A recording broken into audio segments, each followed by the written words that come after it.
Ümumiyyətlə, dünyada ürəyin işemik xəstəlikləri ən çox yayılmış xəstəliklərdir.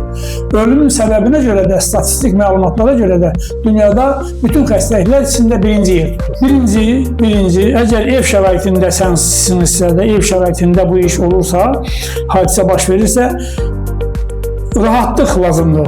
Uzanmaq və təcili yardıma müraciət etmək. Ürəyim ağrıyır, gəlir ekokardiografiya istəyirəm. Bu düzgün deyil.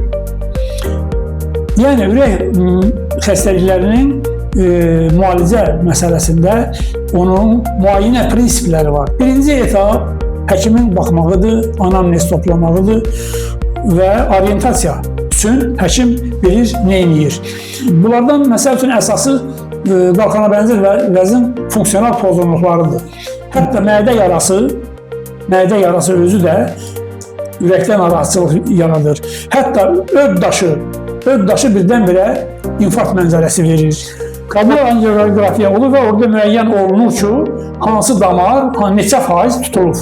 Və onun da müqabilində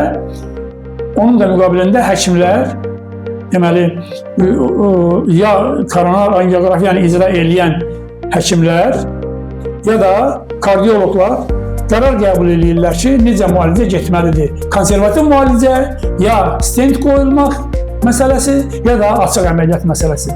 İnsanda ən etibarlı orqan sahibi üçün ən etibarlı orqan ürəkdir. Hamı diqqətli olsun və həkimə müraciət etsinlər.